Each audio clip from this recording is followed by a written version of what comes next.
The knocking came just after midnight. It was not the polite kind. It was the desperate kind. Hard, uneven blows against the door, the kind a man makes when pride has already frozen out of him. Outside, the wind howled across the Wyoming prairie like something alive and angry. Snow drove sideways through the dark. The air was so cold it burned the lungs before it filled them. Inside the cabin, Elijah Turner sat in a wooden chair with his boots off. His feet rested flat on the floor. Bare wood. No rug, no blanket, no thick fur. And he was not cold. The fire in the stone hearth burned steady, but not wild. It was not roaring the way other families burn their stoves during a cold snap. The room held its heat evenly. His wife Ruth stood at the table kneading dough. She had been standing in one place for 20 minutes. She was not shifting from foot to foot. Their 2 boys were sitting cross-legged on the floor, playing with carved wooden blocks. No one was crying. No one was stamping their feet. The knocking came again. Elijah stood, pulled on his boots, and opened the door. A wall of white wind pushed against him. In the lantern light stood Thomas Granger, face pale from cold, beard rimed with ice, eyes wide with something Elijah had never seen in him before. "Fear. Your floor," Thomas said through chattering teeth. "It's warm. I felt it through my boots last week. Tell me that wasn't my imagination." Elijah stepped aside. "Come in before you freeze."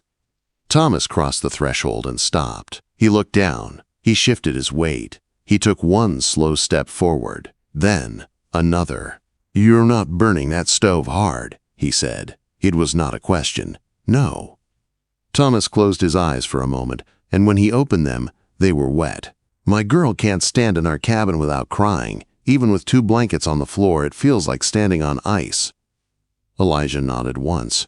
He had known this night would come. He had just not known who would knock first. 3 years earlier, when Elijah first marked the ground for his cabin near Bitter Creek, men had gathered to watch. They had expected a simple log structure. Foundation logs laid on leveled earth, floorboards nailed directly across. Quick, efficient, proven. Instead, Elijah dug. Not a shallow scrape, not a few inches. He dug a trench around the entire cabin footprint, nearly 2 feet deep. Sweat ran into his eyes in the May sun, while others framed walls and raised roofs. "You building a grave or a house?" someone had called. "Neither," Elijah had answered without looking up. He had spent 2 winters bunking in other men's cabins before claiming land of his own. He had slept beside hot stoves while his boots froze stiff beside the bed. He had watched frost creep across floorboards inside a burning room. He had learned something that no one liked to say out loud. Cold rises from below as surely as it falls from above. When he finished digging, he did not lay logs. He hauled stone, flat stone from a creek bed almost 3 miles away, wagon load after wagon load. He set them carefully, one by one, building a low foundation that rose slightly above ground level but sank deep beneath it. He filled the gaps with gravel. He shoveled and screened himself. The work took weeks. Men shook their heads. "You'll never finish before winter," Thomas had warned him then. "I'm finishing once," Elijah had replied, "not twice." When the stone base was level and solid, Elijah brought in something that truly started the laughter: wood mill sweepings. Sacks and sacks of dry planer shavings from the sawmill in Rawlins. The mill foreman had sold them cheap. Most men burned the stuff or threw it away. "You can't build on trash," Thomas had said sharply that day. "That'll rot. That'll draw mice. You're laying your family over compost." Elijah had crouched in the foundation and grabbed a handful of the shavings. "Feel it." Thomas had not wanted to, but he did. Light, dry, full of trapped air. "Air holds heat," Elijah had said. "Packed tight and kept dry, this won't rot. The stone drains water away. Gravel keeps ground moisture from rising. This stays dry. And if it doesn't, then I'd tear it out and start over." Ruth had asked him the same question in quieter words that evening. He had told her the truth. He believed it would work. He did not know it would. He spread the shavings 6 inches deep across the entire stone bed. He tamped them hard with a flat board until they compressed dense and firm. He left space between the insulation and where the floorboards would sit. Then he set his joists across the top, careful not to crush the layer below. A small airspace remained between insulation and wood floor. Another barrier. Another break in the path of cold. Stone. Dry-packed wood shavings. Air gap. Then the floorboards. 3 layers between his family and frozen earth. The walls went up fast after that. Pine logs notched tight. Moss and clay chinking pressed deep. A simple, pitched roof. By late summer, they moved inside. The cabin looked ordinary from outside. No one could see the difference beneath their feet. In October, when frost silvered the grass at dawn, Ruth noticed first. "The floor doesn't bite," she said one morning, standing barefoot near the hearth. Elijah knelt and pressed his palm flat against the boards. Cool, yes, but not cruel. Not draining heat like a living thing. November came with nights below 0. Thomas visited then. He had stood in the doorway, boots scraping. "Mine's already freezing," he had admitted. "Feels like the earth's stealing the fire." Elijah had simply said, "Wait for January." Now January had come with teeth. The cold front had rolled down from the north and settled hard. 20 below. Then 25. Wind cutting through cracks in barns and snapping tree limbs like dry bones. Thomas stood in Elijah's cabin now, silent. "You're using less wood," he said finally. "Half." Thomas stared into the fire. "We burned a week's stack in 2 days." Elijah glanced at Ruth. She nodded once. "Bring them here tonight," she said. Thomas shook his head. "We're 5. We'll make room." Pride fought with fear in Thomas's face. Fear won. An hour later, the Granger family crowded into the cabin. Coats hung heavy with frost. Children pale and quiet. When Thomas's youngest daughter stepped onto the bare wooden floor, she hesitated. Then she took another step. And another. "It's not cold," she whispered, as if afraid to break the spell. She lowered herself to sit cross-legged beside Elijah's boys. No blanket, no boots, just wood. Thomas sat at the table long after the children fell asleep in a cluster on the floor, like pups around a stove. He stared at the boards beneath his boots. "I called you foolish," he said quietly. "You called me cautious in the wrong direction," Elijah answered. Thomas gave a weak laugh. "No. I called you stubborn and wasteful." Elijah leaned back in his chair. "I was stubborn, but not wasteful." Thomas looked up. "Can I rebuild mine?" "Yes." "Even now?" "Not in this cold, but when the ground softens, we dig from inside, lift the boards, build down. It'll take work." Thomas nodded slowly. "I'll do it." The wind outside battered the cabin walls. Snow hissed against the logs, but inside, children slept on warm wood. Not hot, not soft, but warm enough to live without pain. Elijah looked down at the floor he had built when everyone said one layer was enough. Cold did not disappear. It had simply been stopped. The cold did not break the next morning. It tightened. By dawn, the inside of the cabin windows wore a crust of white frost, thick enough to scrape with a knife. The wind had shifted overnight, driving snow hard against the north wall. Elijah rose before first light and stepped onto the floor. Still firm, still dry, still holding.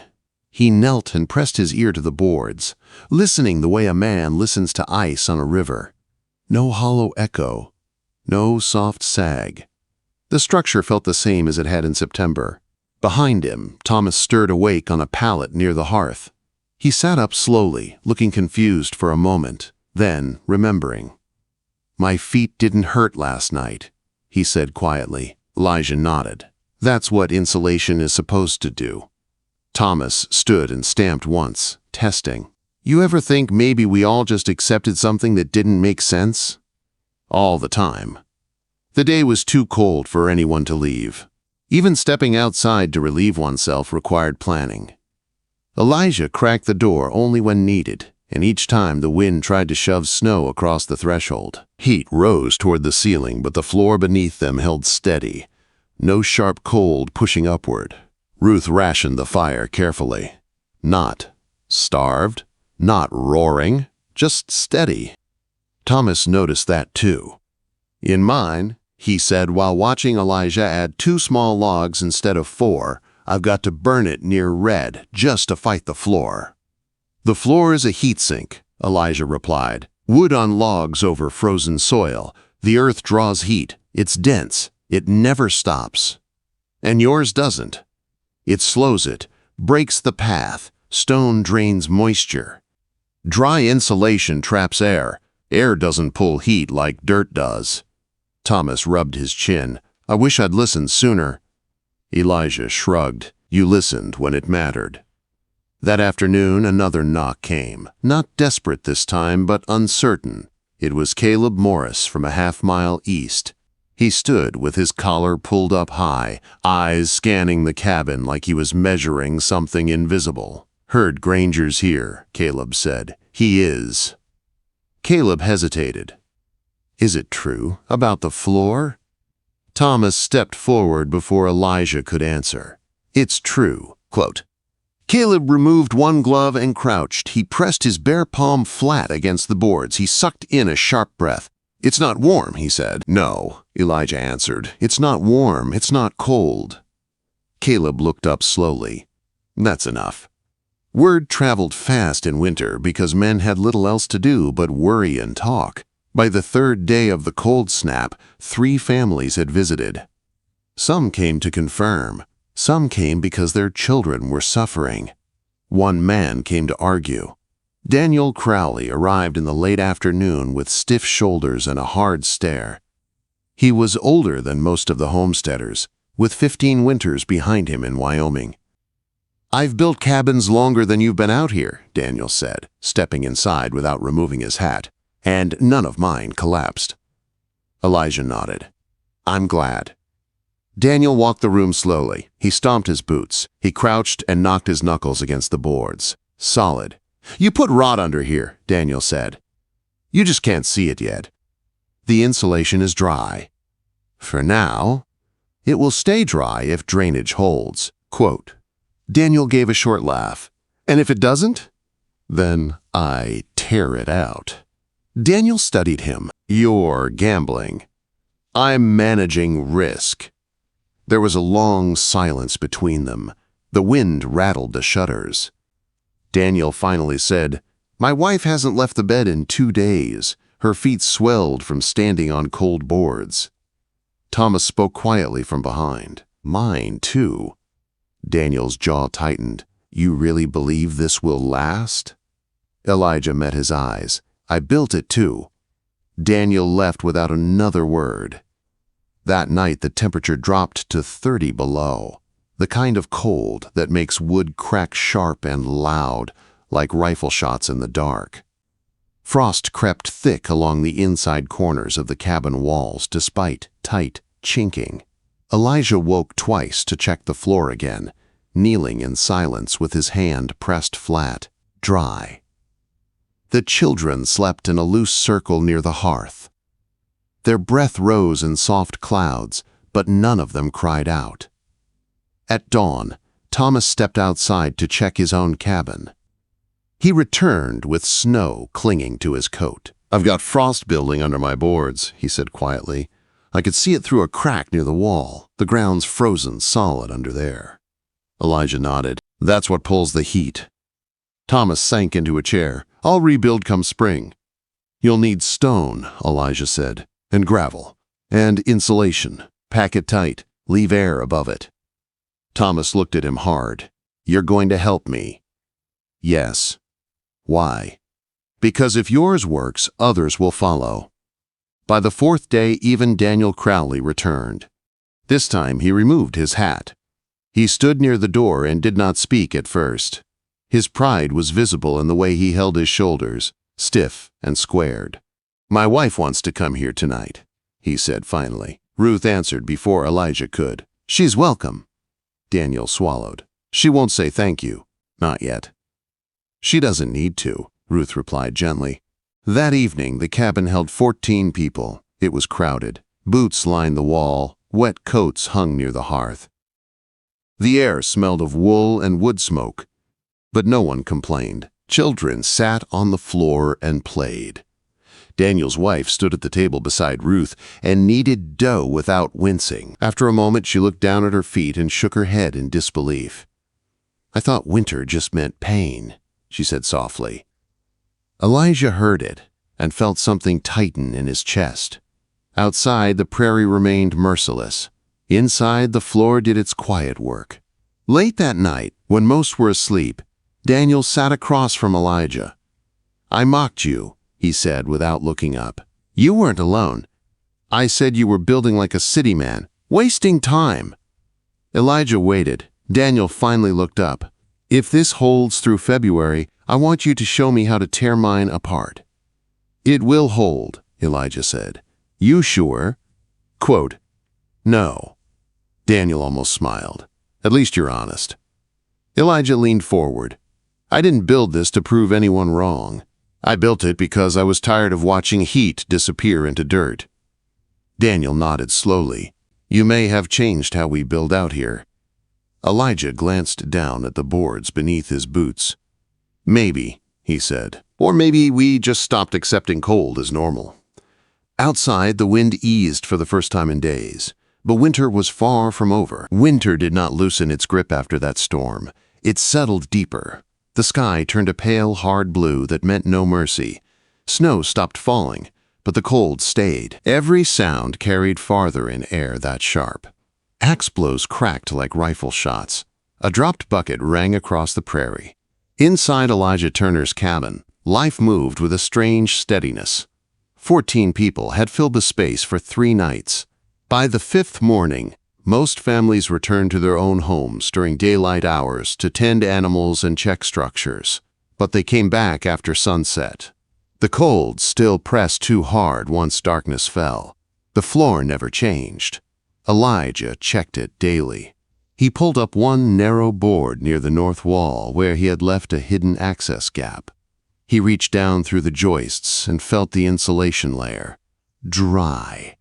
No damp smell. No softness. No settling.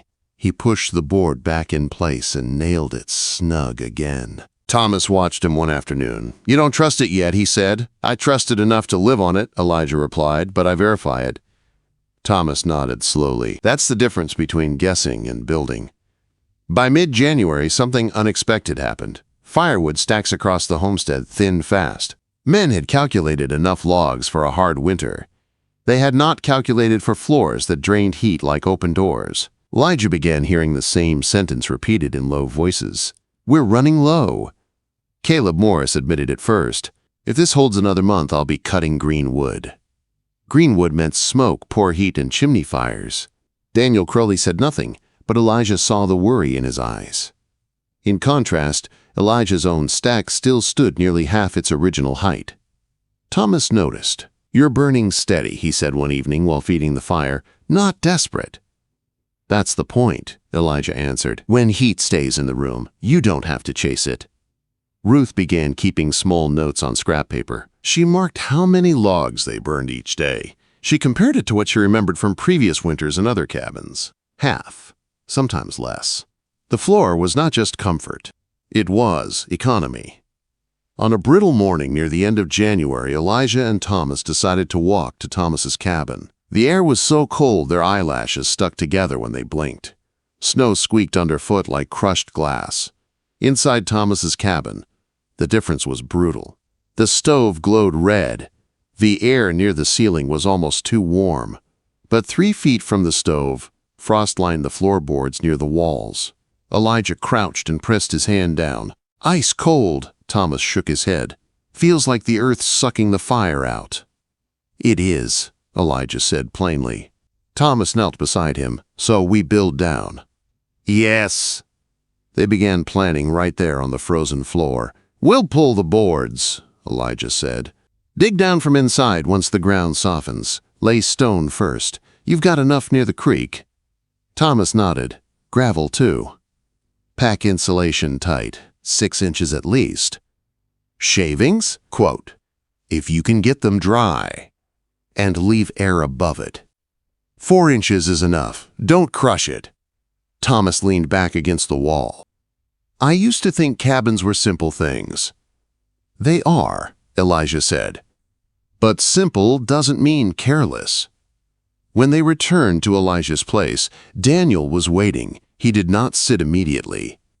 He walked the perimeter of the room again, slower this time. He had been thinking. You know what bothers me? Daniel said finally. What? I've lost more wood to the ground than I ever lost to bad chinking, and I never thought to question the floor. Elijah gave a small nod. We all look at walls first. Daniel crouched and ran his hand over the boards.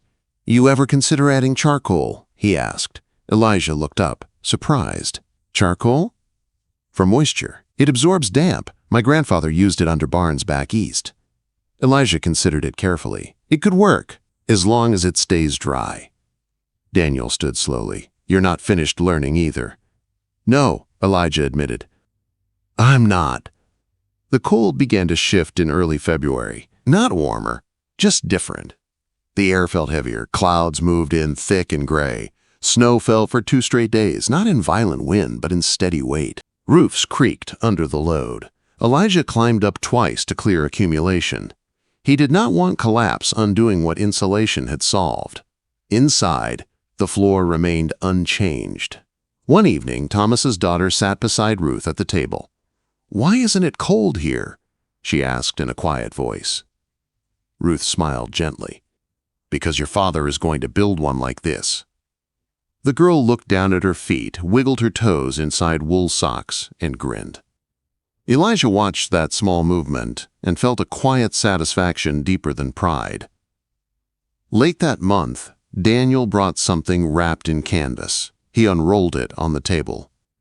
It was a rough sketch, lines showing a foundation cut deeper than usual. Stone base, insulation layer, air gap, floorboards. You mind if I improve it? Daniel asked. Elijah studied the drawing. Not if it works. Daniel tapped the sketch.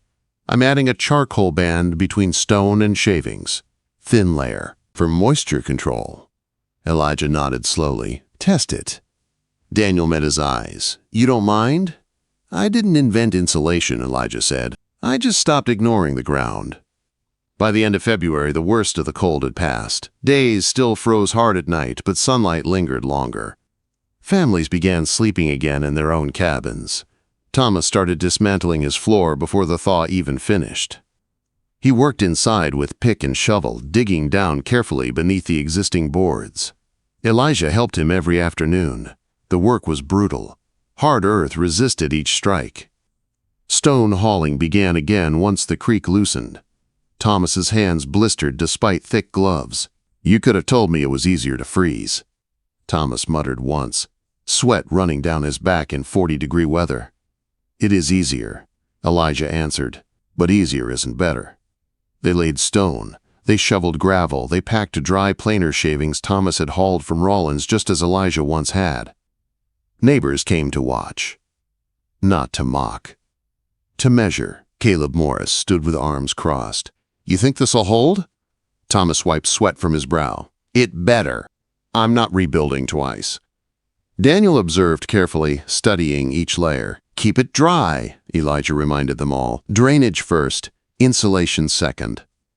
Air above it. By early April, Thomas's new floor was complete. They waited. Spring nights still dipped below freezing. Snow returned once more in a late storm.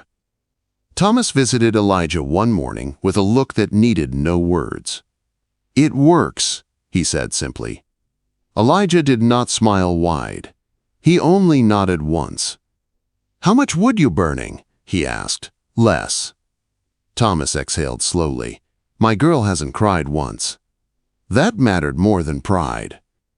As the prairie greened slowly under a thin sun, more cabins began digging. Stone piles grew near foundations. Wagons rolled toward the mill for shavings. Men who once laughed now asked questions. And beneath the ordinary look of new cabins rising across that stretch of Wyoming, something changed. The ground was no longer trusted blindly. It was managed, layered, Understood. Spring did not come gently that year. The thaw arrived fast and messy. Snow melted in uneven sheets across the prairie, turning low ground into sucking mud. Bitter creeks welled brown and loud, carrying broken branches and chunks of river ice. Cabins that had survived the cold now faced another test. Moisture. Elijah watched the runoff carefully. He walked the perimeter of his cabin each morning, boots sinking in wet soil, checking the slight slope he had carved around the foundation the previous summer. Water needed somewhere to go. If it pooled near the stone base, everything beneath his floor would be at risk. It did not pool. The shallow trench he had dug around the outer edge carried meltwater away, guiding it downhill. The stone foundation sat raised, just enough above ground level to keep the base dry. Inside, he pulled up the same narrow board near the north wall. He reached down. The packed shavings felt cool, but not damp. No sour smell, no dark spots. He replaced the board and let out a slow breath he had been holding since the thaw began. Thomas arrived later that day, mud splattered up to his knees. "I've got water running past mine," he said, "but not under." "Good," Elijah answered. "That's the real test." Thomas leaned against the cabin wall and looked out at the soggy prairie. "I used to think winter was the enemy. Now I think water is worse." Elijah nodded. "Cold shows you weakness fast. Water hides it." Across the settlement, men were digging again. Cabins that had been built in a hurry years before were now being opened up from inside. Floorboards stacked against walls, earth hauled out in buckets. Stone laid with more care than most had ever given to a foundation. Caleb Morris worked slow but steady. He had lost too much wood that winter to ignore what he had seen. His wife brought him water while he dug, and she watched every layer laid. Daniel Crowley went further than any of them. He incorporated the charcoal layer he had sketched during the cold snap, a thin bed of crushed charcoal between gravel and insulation. He said it would absorb stray moisture before it could rise. Elijah did not argue. He observed. If it worked, others would follow. If it failed, they would learn. By late May, the prairie had turned green. Grass rose thick and fast. Calves were born. Fences repaired. Life shifted back toward growth instead of survival. But beneath the cabins, something new was becoming normal. Layered floors. Children ran barefoot in warm weather across boards that did not sag or groan. Women stood at tables without the memory of winter pain lingering underfoot. Thomas invited Elijah over one evening after finishing his final interior boards. He had left a small, removable panel near the hearth, just as Elijah had done. Access mattered now. Verification mattered. They sat at the table with coffee steaming between them. "I never thought I'd tear apart a solid cabin," Thomas said. "But it wasn't solid, not where it counted." Elijah looked around the room. It felt the same as before. Log walls, stone fireplace, simple furniture, nothing visible to show the difference. "That's the thing," Elijah said. "Most change stays hidden." Thomas chuckled softly. "You gonna charge for this knowledge yet?" Quote, "No. You could." Elijah leaned back. "If I charge, men will resist it out of pride. If I share it, they adopt it." Thomas studied him. "You're thinking long." "I built long." Word spread beyond their immediate stretch of land. Travelers passing through heard about cabins that used less wood. Ranch hands mentioned warm floors while drinking in town. A man from further north rode down to see for himself. He dismounted, stepped inside Elijah's cabin, and stood still for a full minute. "You dig down for this?" he asked finally. "Yes." "Stone first?" "Yes." "And dry packing?" "Yes." The man nodded slowly. "I'll try it." He left without another word. Summer settled in hard and bright.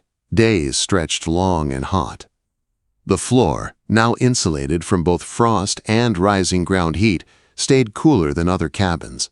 Ruth noticed it first. "It doesn't feel damp in here," she said one afternoon. "Even with this heat." Elijah understood why. The air gap beneath the boards allowed circulation. Moisture that might have risen in a simple structure now had space to dissipate. Layering had not just solved winter. It balanced the seasons. In July, Daniel invited several men to his place. He had completed his charcoal experiment. They gathered inside while Daniel lifted a board from his own access panel. He passed around a handful of dry insulation. No mold, he said. No moisture. He pointed to the charcoal band below. This absorbs stray damp. Adds insurance. Elijah crouched beside him. You've improved it. Daniel gave a small nod. We refine what works. By late summer, at least 6 cabins within riding distance had begun using layered floors in some form. Some used shavings. Some used sawdust mixed with straw, packed tight. One tried crushed corn cobs when shavings were scarce. Not all attempts were perfect. One family failed to slope their outer ground properly. Water seeped in during a heavy rain, dampening insulation along one wall. They had to tear out that section and redo it. Mistakes were corrected quickly. No one laughed now. As harvest approached, Elijah stood one evening outside his cabin and looked across the prairie. Smoke rose steady from several chimneys. Wagons moved slow along worn tracks. Life continued as it always had. But beneath the ordinary look of those cabins, knowledge had shifted. Men who once mocked now explained drainage angles. Women asked about air gaps. Children knew that floors did not have to hurt in winter. Thomas walked up beside Elijah. You realize this won't stop here, he said. Elijah looked at him. What do you mean? Ranchers talk, rail workers talk, town builders talk. Someone will carry this further than we can see. Elijah considered that. I didn't build it to spread, he said quietly. Thomas smiled. Doesn't matter. Good ideas don't stay small. As the sun dipped low and the prairie turned gold, Elijah felt something settle in his chest. Not pride, relief. He had not just kept his own family warm, he had changed what his neighbors accepted as normal. And winter would come again. But next time, fewer children would cry from cold floors. By the time the first frost returned that autumn, no one laughed when Elijah Turner walked across the settlement. They watched. Not with suspicion now, but with attention. Summer had been busy. Men had cut hay, repaired fences, and hauled timber. But beneath the surface of ordinary work, something steady had been happening inside nearly every cabin within riding distance. Floors were being opened. Ground was being dug. Stone was being set with care instead of haste. Elijah did not force his way into anyone's plans. He simply answered when asked. He rode out to Caleb Morris's place one morning in late September to look over a finished job. Caleb's cabin looked no different from the outside.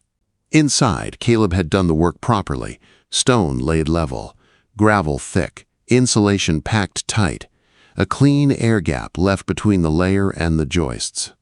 Caleb lifted a narrow board near the wall to show the interior. Dry as dust, he said with quiet satisfaction. Elijah nodded. Good slope outside?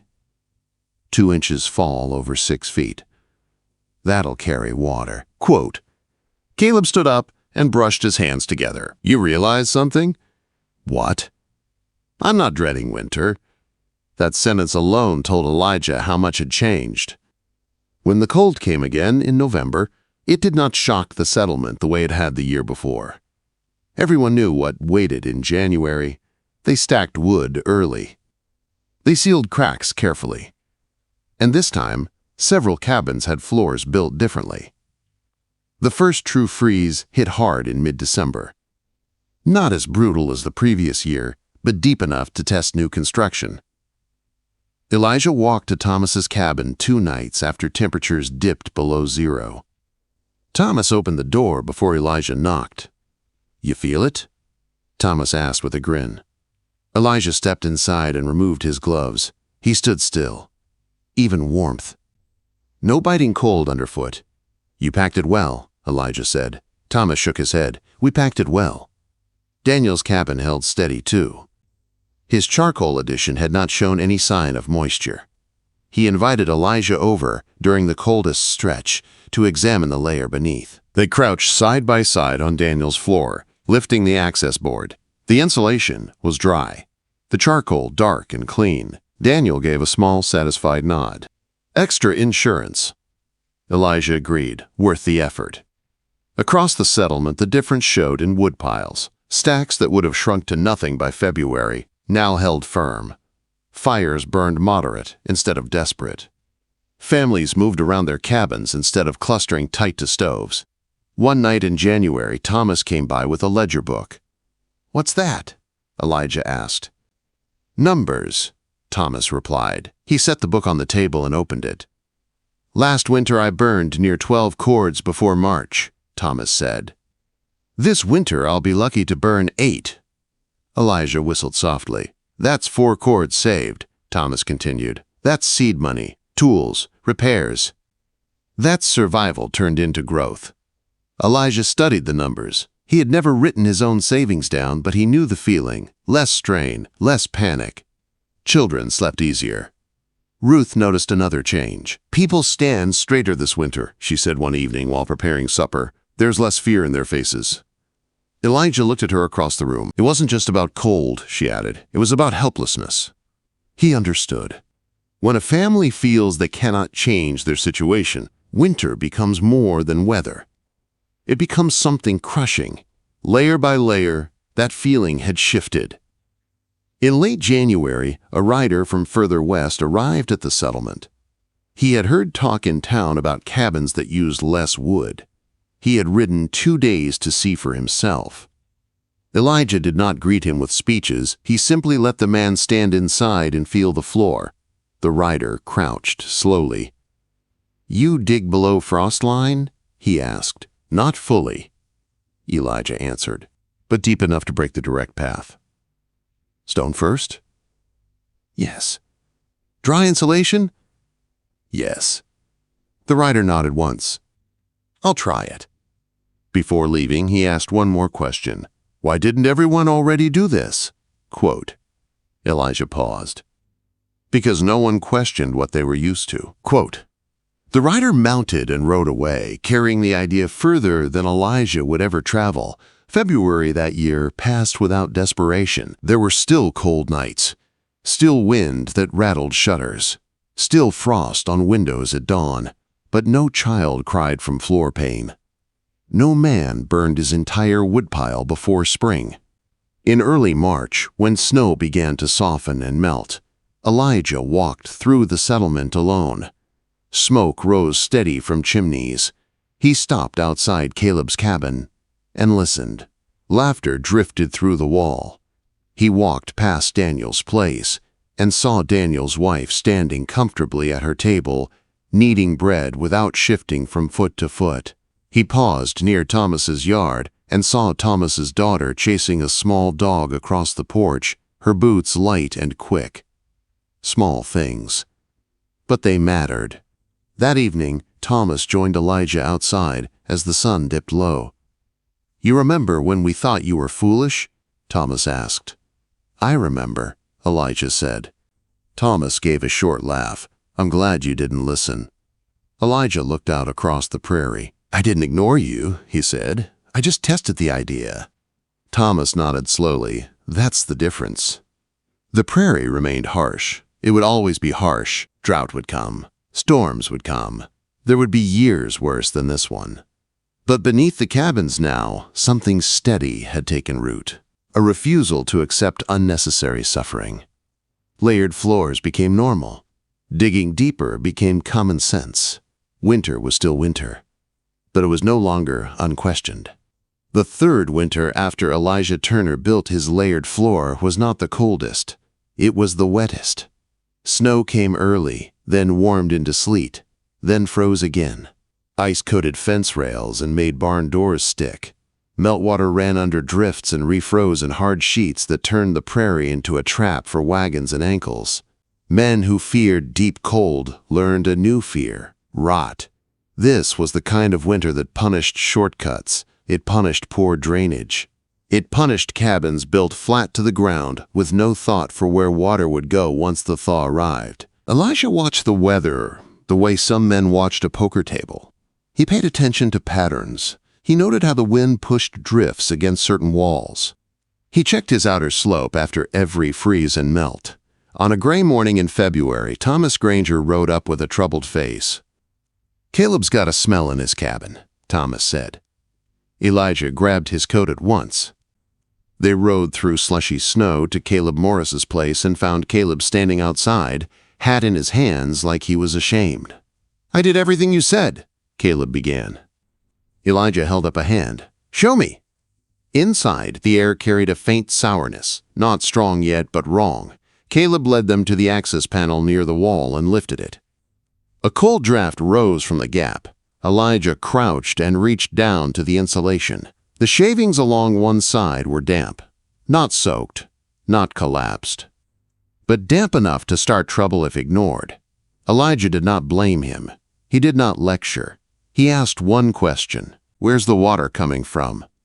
Caleb pointed toward the north wall. "That side gets buried in drift. When it warmed last week, the snow melted against the logs and ran down." Elijah nodded slowly. "Your slope outside is good, but the drift is acting like a dam. Water is sitting against the wall long enough to seep." Thomas frowned. "So the system fails."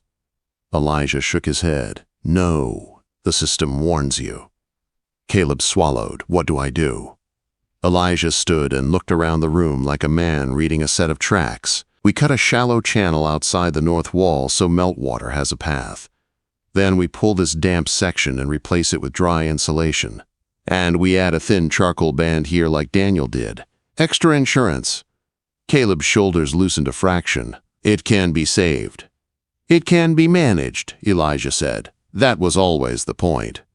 They worked the same day, even in slush and cold. They shoveled a shallow drain line outside, angling it away from the wall. Inside, they pulled up boards, removed the damp shavings, and replaced them with dry material Caleb had stored in his loft. Daniel Crowley arrived with 2 sacks of crushed charcoal and helped lay a thin band under the replacement section. By nightfall, the sour smell had already faded. Caleb stood by the hearth and looked down at the floor like it had become something living he needed to respect. "I thought building it once meant I was done," he said. Elijah wiped his hands on a rag. "Building it right means you can maintain it before it hurts you." That winter taught the settlement a deeper lesson than warm feet. No technique was magic. Every technique demanded attention. Layered floors worked, but only when men treated water like the enemy it was. Only when they remembered that insulation had one weakness: moisture. In the years that followed, the idea spread in small, practical ways. No speeches, no newspaper praise. Just men, copying what worked and adjusting what did not. A rancher 30 miles south built a cabin for his hired hands with a stone and insulation base because he was tired of paying for extra firewood. A carpenter in town began offering what he called a raised dry floor, charging more for it, but building it with access panels so owners could inspect the insulation each spring. A Norwegian family new to the territory used straw mixed with shavings because they could not get enough mill waste, and they learned to pack it tight and keep it off damp stone with a charcoal layer. Not every attempt succeeded. One man skipped the gravel bed and laid stone tight without drainage gaps. His insulation dampened in spring, and he had to tear out half the floor and start again. Another man packed the insulation loosely, thinking more air meant more warmth. It settled unevenly by January, and his floor creaked and dipped until he re-leveled the joists. Those failures did not kill the idea. They refined it. By the time Elijah's oldest boy, Noah, was grown, the settlement no longer argued about whether floors should be insulated. They argued about the best way to do it with what they had on hand. Elijah saw that as a kind of victory. He did not become rich from it. He did not want to. But he did become the man others asked before they made a mistake that would cost a winter of suffering. In 1891, a blizzard swept through with wind strong enough to peel shingles from roofs and bury fence lines. Families still struggled with livestock and travel, but inside many cabins, children played on floors that did not steal their heat. The difference showed in small details. Fewer frostbitten toes. Fewer nights spent standing on chairs to keep feet off cold boards. Fewer fires burned so hot they cracked stove iron. Ruth used to say the floor gave her back her winter. She could work without pain. She could cook without stamping her feet. She could let the boys sit on the boards and carve toys without fear. Those were not luxuries out there. They were survival, turned into dignity. Elijah lived in that cabin for almost 30 years. He repaired the roof twice. He rechinked the logs more times than he could count. He replaced floorboards in the high-traffic spots near the hearth and the door. But he never had to rebuild the foundation. Each spring, he inspected the insulation through the access panel. Each summer, he checked the slope around the cabin and kept the drainage path clear. Each autumn, he stored his firewood with the calm of a man who was not racing a leak in the earth. When he and Ruth finally moved into Rawlins to be closer to grandchildren, they sold the cabin to a younger couple. Elijah walked the buyer through the hidden panel before he handed over the keys. He explained the stone layer, the gravel, the insulation, the air gap. Then he told the young man the only rule that mattered. If it stays dry, it stays warm. Years later, long after Elijah was gone, that same layered idea showed up in a different form. Builders began using milled lumber and raised foundations. They installed subfloors, then insulation, then finished boards.